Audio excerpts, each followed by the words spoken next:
Chiverengwa chedu chekutanga tinochiwana pana Vakorinde 1 Vakorinde 3 tichitangira paverse 1 zvakanzi pamusoro pokupesana muKereke. Ndiwo musoro wenyaya wedu. Takatarira kuti kereke inovakwa pafoundation. Kereke imba yaMwari. Zvikanzi kereke mukadzi wani waishe wedu Jesu Kristu. Zvikanzi ndiani anovaka kereke?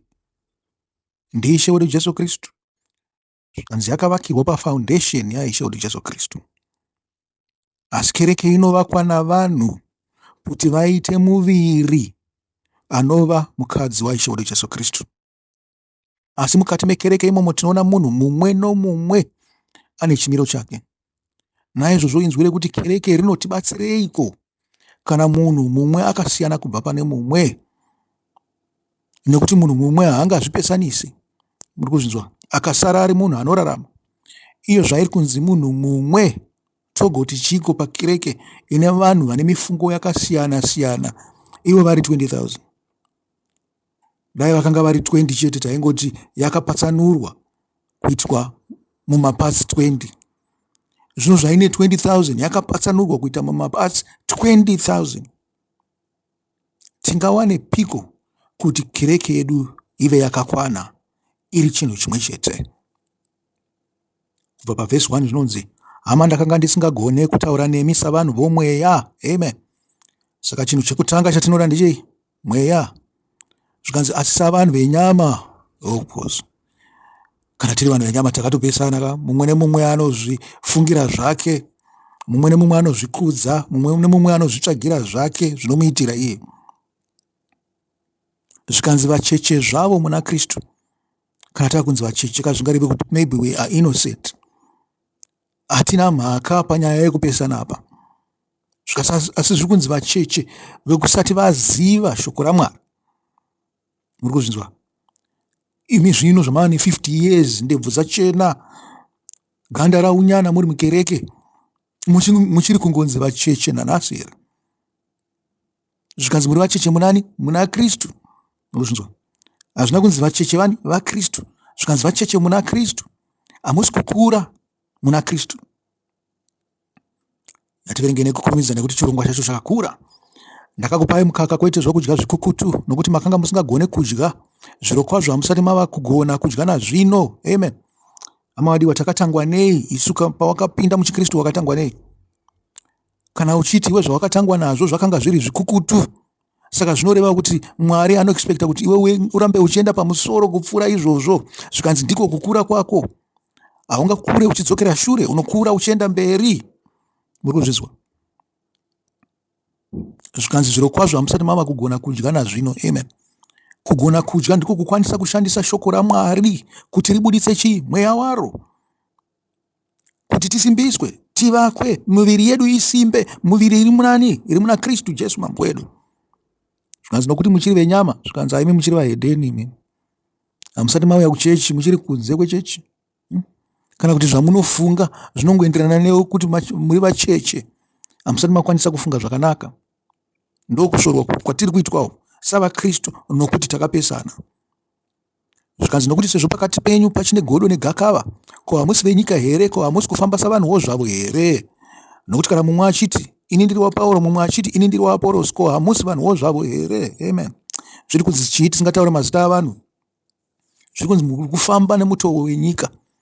Hamusi kufamba nemutoo weinzwi raishe wedu Jesu Kristu, kana kuti weshoko raMwari.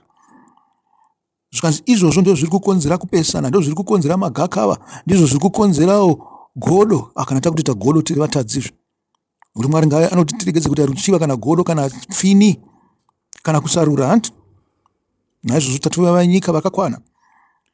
Nokuti kana mumwe achiti pataurwa mazita apa Pauro, Aporosi, Pauro naAporosi vakanga vari vanhu vaigona kutaura zvokuti fair.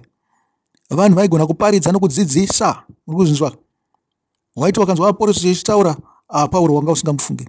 Waitozomirirawo kunzwa Pauro achitaura kuti ukanganwe zvishoma Aporosi. Muri kuzvinzwa? Zvino takapota tichisevedza kuti uyu mufundisi uyu neuyo ndiye watinotevera. Muprofita uyo neuyo kana kuti baba avo neavo vamapostori. Chii chatakafanirwa kutevera chaicho? Havasi vanhu vatiri kunzi titevere. Zvikanzi ngatitsvagei pane shoko raMwari, tidzidze kubva pashoko raMwari. Aporosi chiiko uye Pauro chiiko? Varanda bedzi vamakatenda kubudikidza navo mumwe nomumwe sezvaakapiwa naShe. Amen. Zvikanzi isusu takangoshandiswa naIshe kuti tiende kuti imimi mutende. Ndo chimwe chinhu chandinoda kuti mubate imi. Vakashandiswa kunzi imi mutende, kunzi muuye kuna Mwari. Hazvina kunzi munogumira pavari. Urikuzvinzwa? Avangoshandiswa kunzi vakuintroducei kune zvinhu zvaMwari, kune zvinhu zvoumambo hwokudenga. Urikuzvinzwa? Hazvina basa kuti ndiye ari kutanga kusima here, kana kuti ari kusakurira, kana kuti ndiye ari kuisa fertilizer here. Zvikanzi vosava handivo vamunofanira kunge muchitevera. Imi munofanira kunge makatotarisa kuti ini ndiri kumbopildwa sei, ndabva papi ndasvika papi. Takatarisa mumhu wemunhu, tikatangira kutsoka. Iwe chimbofunga kuti uchiri kutsoka here, uchiri pasi petsoka here, wamumabvi here, wamuchiuno here pakukura kwako. Nokuti dzimwe nguva munozvienzanisa navanhu vamunoona, ndizvo zviri nyore. Asi unofanira kuzvienzanisa neshoko raMwari. Kana ndichiti unozvienzanisa neshoko raMwari, ndikureva kuti unofanira kukumbira upenyu hwako kuti uri kuenderana neshoko raMwari here. Wakanzwa mumwe muparidzi achitaura, wakaenda wakanyasonocheka chinhu icho kuti zveshuwa chinodikanwa kuna Mwari, iwe unofanira kuchigadzirisa. Kana wakapesana nacho, kana uri kuchiita, wangokurudzirwa chete, wasimbiswa. Murikuzvinzwa? Kuti utsvage zvimwe zvinhu zvokudya kuti urambe uchisimbiswa. Saka naizvozvo anosima kana anodiridza haazi chinhu, asi Mwari chete iye anomeresa zvinhu.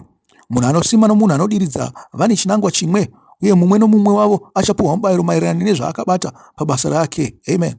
Zvikanzi mubayiro waiva vakabata basa rekuti mutendeuke, muuye kuna Mwari, hauzi pakuti vakuite varanda muchigara mumakereke avo, kwete.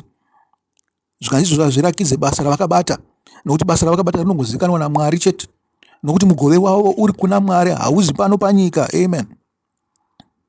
Ndosaka muchinzwa zvichinzi vakaita savaprista, vanogovana naMwari, havagovani nei nenyika. Asi makazvitarisa pavaprofita vedu navarume vemasutu anopenya navamwe nyangwe makereke ose akare aya ataiziva, anana Methodist, Anglican, Roman Catholic, munoziva kuti ivo vanobata pavanhu. Vanhu ndo vavanoti ndevavo. Muri kuzvinzwa? Havataurire pamusoro pekuti vanhu ndevamwari, vanotarira vanhu sevavo, uyezve vanoita godo pakuti vanhu vanenge vachitorwa kubva kwavari vachienda kune mamwe makereke. Naizvozvo kupesana kukuru mukati mekereke yaMwari. Isu takanga takafanirwa kuti tiri muviri mumwe chete, zvisinei kuti unopinda Catholic here, unopinda Methodist here, unopinda Anglican here, unopinda Pentecostal here, kana kuti unopinda maApostori. Nguo ino kana nguo iyo, taifanirwa kunge tiri vanhu vamwe. Umwe hwedu hatifanirwa kunge takabatana pane chinhu chakaipa, tofanirwa kunge takabatana pazvinhu zveshoko raMwari. Naizvozvo ndiri kuona kuti chinotibatanidza handi isu pachedu. Chinotibatanidza ndechekuti shoko raMwari tiri kuriita, tiri mumuviri waIshe wedu Jesu Kristu here. Hatifanirwa kutsvaga kubatana hama nehama kwedu, tofanirwa kutsvaga shoko raMwari. Kana tabatira pashoko, zvamaindinzwa ndichitaura kuti kana wahakirapo, ndokuti unzi chi? Uri waMwari. Imimi pachenyu hamuna kukosha. Muri kuzvinzwa? Hamuna kukosha, musafunga kuti makakosha savaKristu, hamuna kukosha bodo. Kristu wakauya kuzogadzirisa shoko raMwari kuti rive nemweya waro, umude pachena, rive shoko razvokwadi. Imimi ndimi munofanirwa kuhakira pazvokwadi iyoyo. Wakafamba uchiti uri muKristu wakakosha, wakaponeswa neropa raIshe Jesu Kristu, iwe usingaite zvaanotaura mushoko rake, usina kuhakira pashoko romweya, usazvinyengere zvako, unotambisa nguva yako. Zvikanzi Mwari anotsvaga vanomunamata mumweya nomuzvokwadi. Mwari haatsvagi nhingi nanhingi. Zvikanzi mumweya nomuzvokwadi. Yatipedzisa ichi chiverengo ichi, nokuti tine zvimwe zviverengo zvakawanda. Tichazviita part 1 nepart 2 nofunga. Nokuti tiri vabati pamwe chete naMwari, muri munda waMwari, muri imba yaMwari. Nenyasha dzandakapiwa naMwari ndakaronga nheyo somuvaki akachenjera, uye mumwewo ari kuvaka pamusoro payo, asi mumwe nomumwe ngaachenjere kuti anovaka sei pamusoro payo, nokuti hakuna mumwe angaronga dzimwe nheyo kunze kwa iyo yakarongwa kare, inova ndiyo Jesu Kristu. Amen. Muri kuzvinzwa zviri kutaurwa? Kana ichida kutongwarira kuti tiri kuvaka sei, zvinoreva kuti tabvisa zvinhu izvi pana Mwari, tazvisa mumaoko edu. Handi zvino ndizvo zvazvinofanirwa kunge zvakaita here? Hatifanirwa kunge tichikarira mweya waMwari here kuti tivake sei iye zvaanoda kuti tivake? Makaona takufamba takangwarira kuti tinovaka sei, ndo panozobva mweya iwo wokuti aiwa ndoda kuita vanhu vakawanda, ndoda kuita kereke yangu, ndakuda kuita mari kubva kuvanhu vanopinda mukereke yangu, nekuti chinangwa chedu hachina kumbenge chambova chekuitira kuti vanhu vahakire pamweya waMwari, asi vahakire pauri. Isu tinoda mweya kuti utaure nesu, utiudze zvokutaura. Kana uri hungwaru ngaubve kuna Mwari, kwete kuti isu tizvikudze titi takavaka nehungwaru, kwete, asi kuti Mwari ndiye akavaka nehungwaru hwake achizviitira vanhu vake. Muri kunzwa? Isu tangwe kana tapinza pfungwa dzedu ipapo, tichaporonga zvinhu zvose izvi. Zvino kana munhu achivaka panheyo iyi achishandisa goridhe kana sirivha kana mabwe anokosha kana matanda kana uswa kana mashanga, basa rake richaonekwa kuti rakaitwa nei, nokuti zuva iro richazvibudisa pachena, richaratidzwa nomoto, uye moto uchaedza basa romumwe nomumwe. Amen. Apa hakungokombeya kuti makavaka pamweya here kana kuti hamuna kuvaka pamweya. Zvikanzi basa rimwe rinobudisa vanhu pari pamweya, rimwe rinongobudisa vanhu vanoenda kukereke chete, vanhu vane zvigaro mukati mekereke, vanhu vanodzidzisa mabhenji ekereke, vanhu vasina chekuita munomusi weSande vanenge vachingofambawo vachienda kukereke. Muri kuzvinzwa? Basa rake richaonekwa kuti rakaitwa nei, nokuti zuva iro richazvibudisa pachena, richaratidzwa nomoto, uye moto uchaedza basa romumwe nomumwe. Kana zvaakavaka zvikagara, iye achagamuchira mubayiro wake, kana zvikapiswa, iye acharasikirwa, asi iye pachake achaponeswa, asi souya abuda pamoto. Amen. Tinofanirwa kugumira pavhesi 23 yatingoverenga chete. Ko, hamuzivi here kuti muri temberi yaMwari, uye kuti mweya waMwari anogara mamuri? Kana munhu achiparadza temberi yaMwari, Mwari achamuparadza, nokuti temberi yaMwari itsvene, ndimi temberi yacho. Musazvinyengera. Kana mumwe wenyu achizviti akachenjera namaonero enyika ino, ngaave benzi kuti ave akachenjera. Amen. Kana zviri kunzi muri temberi yaMwari, hazvisi kureva mose makawanda muri mukereke, zviri kureva mumwe nemumwe. Ndo vari kunzi iwe uri temberi yaMwari, iva si temberi yaMwari, nokuti uchenjeri hwenyika ino upenzi pamberi paMwari, sezvo zvakanyorwa zvichinzi anobata vakachenjera pano pamano avo. Uye zvakare Ishe anoziva kuti mifungo yavakachenjera haina maturo, naizvozvo ngakurege kuva nomunhu anozvikudza pamusoro pavanhu. Zvinhu zvose ndezvenyu. Amen. Icho chinhu ichi mose muna mabhaibheri, shoko iri makarinzwa marinzwa zvakare, asi muchiri kuzvikudza pamusoro pemakereke enyu. Naivo vanokutungamirira vari kuzvikudza pamusoro pemakereke avo nevanhu vavanavo. Uri kunzwa? Zvinhu zvazvisi kupera mukati mekereke yaMwari. Zvinototirakidza kuti takarasika kudhara, isi tichiti tiri kupinda mukereke, tichiti tiri kereke yaIshe wedu Jesu Kristu. Kana takarasika, ipopo kungoti tine vanhu vakawanda, takatopesana kudhara. Takapesana nei? Nemweya waMwari. Tava munyika. Naizvozvo kana tava munyika, zvose izvo zvinozokonzera, zvimwe zvinozokonzera kuti tipesane izvo, zvinouya nekuti tatora mweya wenyika, hatisina mweya waMwari. Naizvozvo tichipedzisa, ngakurege kuva nomunhu anozvikudza pamusoro pavanhu. Zvinhu zvose ndezvenyu, angava Pauro kana Aporosi kana Kefasi kana nyika kana upenyu kana rufu kana zvazvino kana zvinouya, zvose ndezvenyu, uye muri vanhu vaKristu, uye Kristu ndewaMwari. Amen. Amadiwa, ngatirangarirei foundation yatakavakira, kana kuti yatakaiswa pamusoro payo. Foundation iyi ari Kristu pachake, riri shoko raMwari pacharo. Murikuona?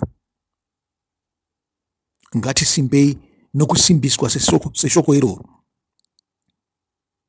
Chii chinoita kuti tinge takabatana zvikanzi kuva chinhu chimwe chete muna Mwari? Tinozvunzwa kunzi zvakanga zviriko kare, asi chokwadi kuti zvinhu izvi zvaiitika here? Ini handambobvira ndazvitenda kuti vanhu vaikwanisa kuita chinhu chimwe chete. Asi imi munozviziva nokuti munogara muchipinda kereke, uyezve munowadzana. Pamwe munoziva kuti muri chinhu chimwe chete, asi zvingwarire kuti musazozviti muri chinhu chimwe chete, vamwe venyu pane zvavakabatira zvamusiri kuziva, kana kuti zvamuri kusarudza kuignora nokuda kwokuti muri kuda kungozi muri kereke kana kuti muri chinhu chimwe chete. Ngatinzwe chinhu chinoshamisa chakaitika mushure mekunge Ishe wedu akwizwa. Zvikanzi vatendi vanogovana pfuma yavo. Mabasa 4 verse 32, ngatitangire ipapo. Zvikanzi vatendi vose vakanga vano mweya mumwe nendangariro imwe, hakuna aiti chimwe chezvaaiva nazvo ndechake oga, asi vakagovana zvose zvavakanga vanazvo. Vapostori vakaramba vachipupura nesimba kumuka kwaIshe Jesu, uye nyasha huru dzaiva pamusoro pavo. Pakanga pasina vanoshayiwa pakati pavo, nokuti nguva nenguva vaya vakanga vane minda kana dzimba vakazvitengesa, vakauyisa mari yezvavakatengesa vakazviisa patsoka dzavapostori, uye yakagoverwa kuna ani zvake sokushayiwa kwake. Amen. Tingapuwa example here. Zvikanzi Josefa muRevhi aibva kuCyprus, uyo akatumidzwa navapostori kunzi Bhanabhasi. Amen. Tichabata zvake Bhanabhasi 8. Zvikanzi kureva kuti mwanakomana wokukurudzira. Amen. Inzwi guru iri. Akatengesa munda wake akauya nemari akaisa pamberi pavaApostora. Amen. Muri kuzvinzwa here? Iri shoko ndingati riri kuparidzirwa kune iva vanoti vane makereke. Zvikanzi tengesai zvamunazvo, give away zvamakabatira pazviri, muuye pamuviri mumwe chete waIshe wedu Jesu Kristu. Pashayiwe munhu anoti ini ndine kereke kana kuti uyu ane kereke. Zvikanzi tingonzi tiri tose tiri chinhu chimwe chete. Nyangwe zvazvo pataurwa Mwari, nyangwe zvazvo pataurwa minda, izvi zvinhu zvatinoita zvatinowana sepfuma kuburikidza nekunge taita vamwe hama dzedu varanda. Asi tinoziva kuti isu tiri varanda vaIshe wedu Jesu Kristu, naivo vanhu varanda vaIshe wedu Jesu Kristu. Ndosaka maizoona kuti vana Pauro vakanga vasingadi kuita sei kubira vanhu mari yavo. Nyangwe vaitakura mari vachienda nayo Jerusarema kunobatsira vanotambudzika vakanga vakangogara muJerusarema imomo. Shoko raifanirwa kupararira, asi pane vamwe vakapiwa shoko rokuparidza, vakapiwa musenzekete wokuparidza imomo muJerusarema nokugara imomo muJerusarema. Yakava sesenta yokuti vanhu vanenge vatumidzirwa kunoparidza kunzoko vanozodzoka pairi, zvichida vaneta, zvichida kupfura kana nguva yafamba, vombonoti handei timbonoonana, vonosangana pamwe chete. Panze pekuti tishanyirane tiri kunzvimbo dzakasiyana siyana kure nakure. Sezvamunoti paKrismasi handika mose munodzokera kumusha, mumwe nemumwe ane basa rake, kune kwaanogara, kwaanosenzera, asi paKrismasi imi nemhuri dzenyu moenda munosangana kumba kwababa venyu namai venyu. Ndo zvakanga zvakaita Jerusarema, ndo saka rakanga rakakosha, kwanga kuri nzvimbo yekusangana yavaKristu. Kuti vamboita sei? Ivo vaparidzi kunyanya, ivo maApostora kunyanya, kuti vambosimudzirana. Uyezve kana pane chinhu chitsva chinenge chaitika, vaitotumwa kubva Jerusarema vachienda kunenge kuna vaApostora vachinotaura navo. Ivo vaApostora vaitumidzira tsamba, kana pane rubatsiro rwavaida rwaitumidzirwa kubva Jerusarema. Mari yaiendeswa naPauro kuJerusarema, ndo basa raraishanda iroro. Ranga isingapinde muhomwe dzavanhu. Muri kunzwa?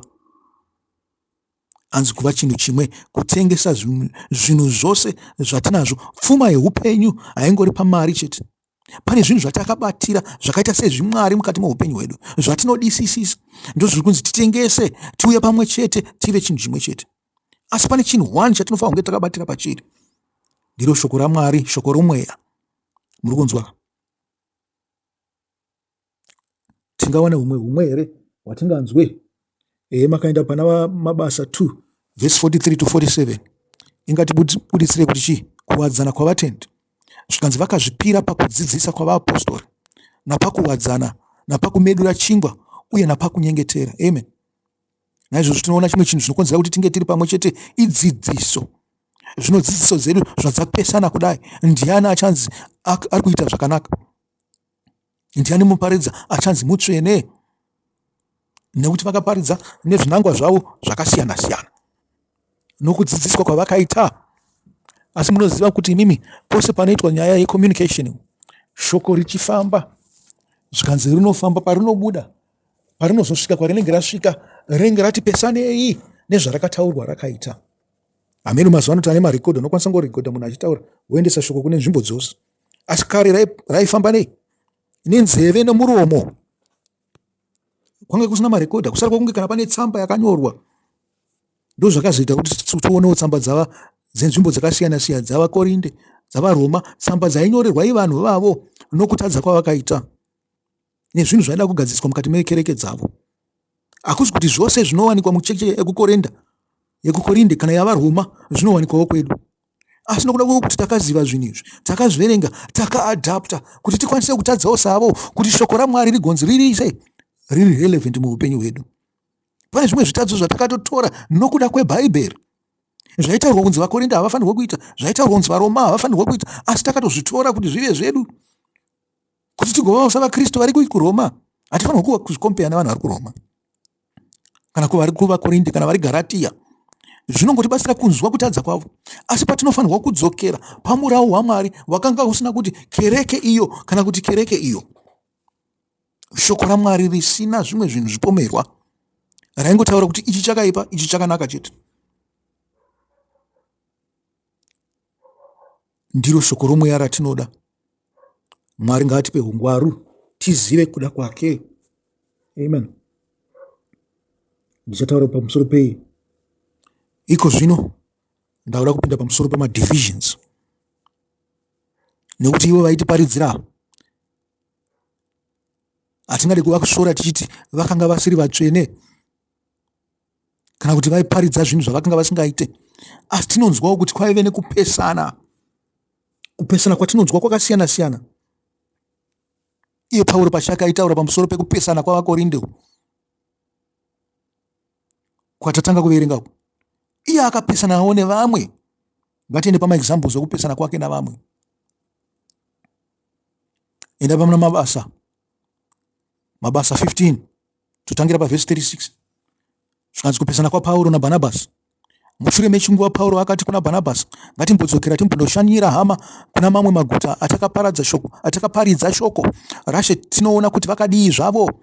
Bhanabhasi akanga achida kutora Johani ainziwo Mako kuti vaende pamwe chete naye, asi Pauro haana kuona zvakanaka kuti vaende naye nokuti akanga ambovasiya paPamfiria uye haana kuramba ainavo pabasa.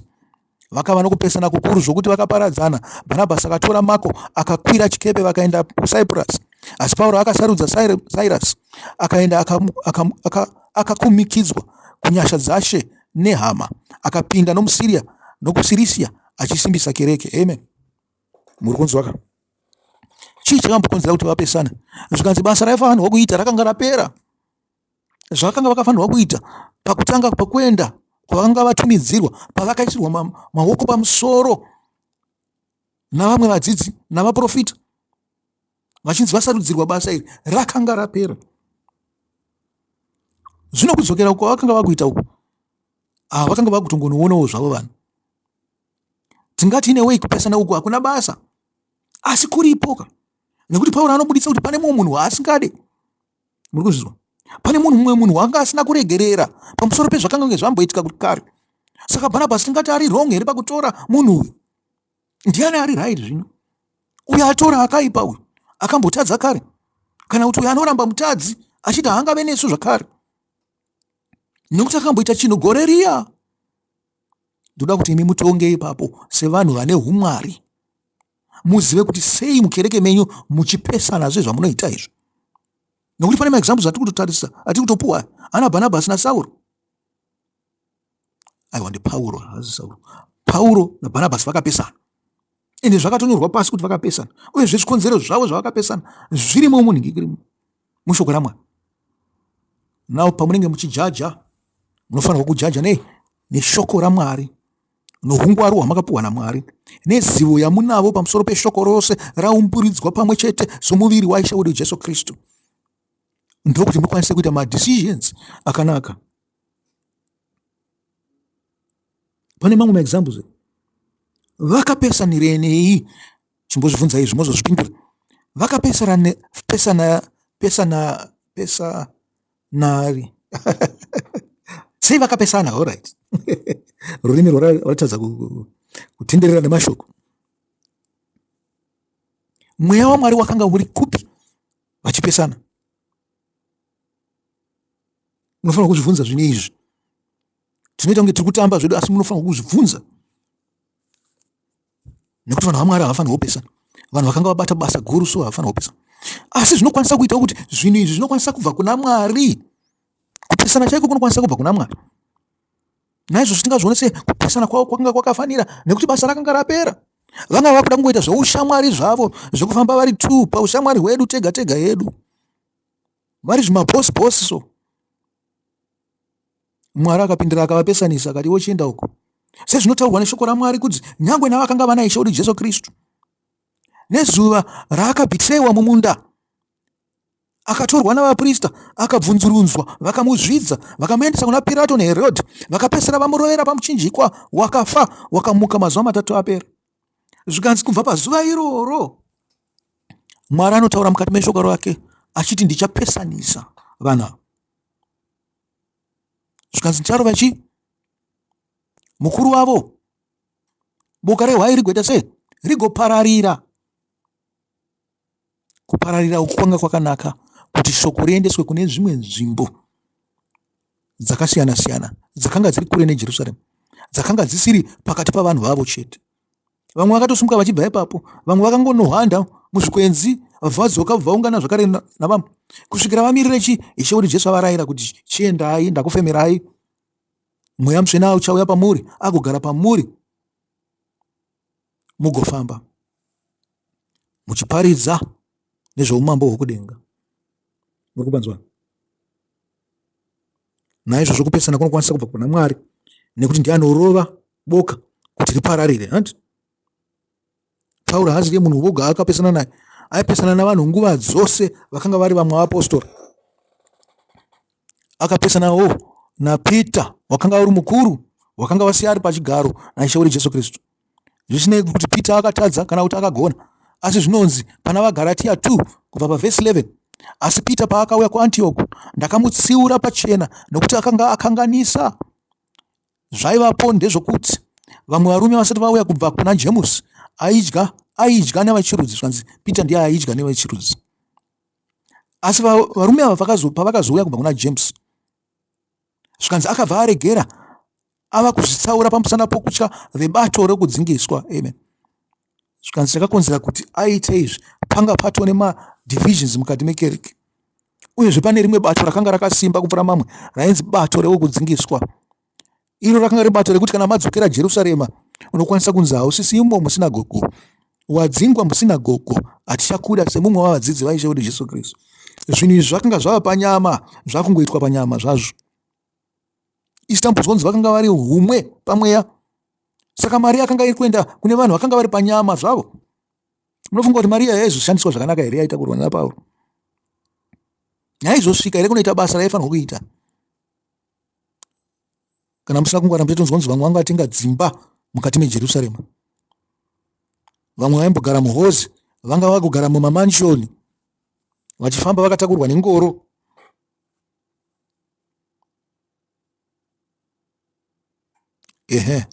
Ndipedzisei kuverenga. Vamwe vaJudha vakava nokusatendeka ikoko pamwe naPita. Zvikanzi vaona Pita achizviita izvi, vakabva vatodza Pita. Sei vari kutedza Pita? Nekuti vari kuona Pita somukuru. Muri kunzwa? Vanga vachitofunga kuti zvakanaka zvaitwa naPita izvo. Zvichida kana vakanga vaona kunge zvakaipa, asi vakaona kuti zvaitwa nemukuru, saka tinongotedzera zviri kuda mukuru. Zvino imi handizvo zvamunofanirwa kuita. Kana mukuru wenyu akanganisa, munofanirwa kumutsiura, nekuti ndizvo zvakafanira, ndizvo zvinodikanwa kuna Mwari, ndizvo zvinorakidzawo kuti muri kukura. Hamusiri vanhu vemukaka chete, hamusiri vacheche. Maakuziva shoko raMwari, maakuziva kutsiura vamwe vanenge vachikutadza. Nyangwe napakutsiura unokwanisa kukanganisika pakutsiura kwako, nekuti uri kutsiura zviri kubva mupfungwa dzako, zvichienderana kuti uri pamweya here kana kuti hausi. Muri kuzvinzwa? Hakuna kuregedza kutsiura nekuti waona chakaipa chiri kuitika. Tsiura, taura pamusoro pacho. Haisi division iyoyo, kuvakana. Muri kuzvinzwa? Zvino ndo paakazi tsiura ka. Timbotanga tapedza nyaya yacho. Asi ndaida zvimwe zvandinoda kutaura zvakawanda. Asi pandakaona kuti vakanga vasingaite zvinowirirana nechokwadi. Amen. Ngatiite zvinowirirana nechokwadi cheshoko rakanaka. Amen. Chingoandalayina ipapo chete kuti zvinhu zvose zvatinoita, zvisinei kuti tiri kereke, zvisinei kuti ine 1 million people, ndichaita zvinhu zvinowirirana nechokwadi cheshoko rakanaka. Amen. Zvisinei kuti muna vakuru, mabillionaire, kana netumwe tunenge chingoti pede tune homwe dzakaboka, kuti nyange vakaisa masende avanenge vaisaimo maanongodonha pasi, vanosvika kumba vasina. Hazvine basa zvose izvozvo. Zvikanzi unofanirwa kunge uchitarisa kuti zvinhu zvose zvandiri kuita inini, nezvandiri kuona ndiri mukati mekereke, nezvandiri kunzwa, zvinoenderana nechokwadi cheshoko rakanaka here? Pauro anoti, ndakataurira Pita navamwe vose vakanga varipo ndichiti, zvino kana imi muJudha, kudai muchigara somunhu wechirudzi, musingaite somuJudha, mungagomanikidza sei vechirudzi kuti vagare savaJudha? Amen. Nekuti Pita angaita flip-flop, amboita semuhedheni, akuita kunge zvinhu zvechiJudha asina basa, odzokera futi kuti aite zvechiJudha. Asi nyangwe naPauro anotaura kuti kuvaJudha ndakava semuJudha, kuvahedheni ndakava semuhedheni. Handizvo anotaura. Kuna vasina kudzingiswa ndakava somunhu asina kudzingiswa, kuti ndihwine vanhu vose kuna Mwari. Zvino anogoti ari kutsiura Pita sei apo? Isi tingazviona sekupesana, asi zvakanga zvakangonaka kuti zvibude, kuti vanhu vagoita gwara rakanaka, agoti twasa. Pita agoti twasa, naiye Pauro agoti twasa. Nekuti naiye zvichida akatodzidzawo pana Pita, akati rekedza ndiitewo sezvakaita Pita. Paakanga akuzotitaurira mashoko akadaro. Aya mashoko aya munoona pana VaGaratia 2 verse 11 to 21. Okutsiurana. Ndikuzvinzwa.